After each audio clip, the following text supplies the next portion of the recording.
પોલીસે 11 ડ્રગ્સ સ્મગલરોને ધરપકડ કરી છે, જેમાં 3 મહિલાઓનો પણ સમાવેશ થાય છે। આ દરમિયાન 200 કિલો ગાંજાનો જથ્થો પણ ઝડપાયો છે।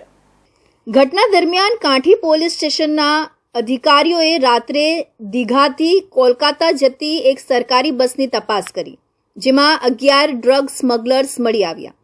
આશરે 200 કિલો ગાંજા સખત રીતે છુપાવેલા હતા, જે રસ્તામાં વિતરિત કરવાનો હતો। ધરપકડ કરેલા ગુનેગારોમાં 3 મહિલાઓ પણ છે, જેમણે ગાંજા અન્ય લોકોને પહોંચાડવાનો પ્રયાસ કર્યો હતો। કાંઠી પોલીસ દ્વારા આ પ્રકરણની તપાસ હાથ ધરવામાં આવી છે।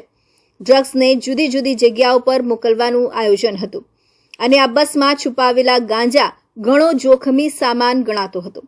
પોલીસે આ કેસમાં બસના કંડક્ટર અને ડ્રાઈવરનો પણ પૂછપરછ કરવાનું શરૂ કર્યું છે। પોલીસ હવે જાણી રહી છે કે તેમને આ ડ્રગ્સની તસ્કરી અંગે કંઈક જાણકારી હતી કે કેમ। કાંઠી પોલીસના અધિકારી પ્રમાણે 200 કિલો ગાંજો ક્યારેય નહીં, પરંતુ આ મામલામાં ઘણો મોટો ધંધો છુપાયો હતો। આ ગાંજાની બજાર કિંમત ખૂબ વધુ છે અને તે અસંખ્ય લોકો સુધી પહોંચાડવાનો હતો। પોલીસે જણાવ્યું છે કે આ કાર્યવાહી આગળ વધારવાની અને ડ્રગ્સના આઠાવેલા નેટવર્કને અન્વેષણ કરવાની શક્યતાઓ છે। ધરપકડ કરેલા વ્યક્તિઓ પાસેથી વધુ માહિતી મેળવવાની કોશિશ કરી રહી છે। આ ઘટના એ ફરીથી દ્રષ્ટિ આપતી છે કે દેશભરમાં ડ્રગ્સનો ચોખવટ વધતો જઈ રહ્યો છે અને આવી ઘટનાઓ પર કડક કાર્યવાહી કરવાની જરૂર છે। આ રાયલેન્ડના ચોકસાઈ અને નિષ્ણાંત પદ્ધતિઓને અનુરૂપ વધુ કાર્યવાહીઓની જરૂર છે।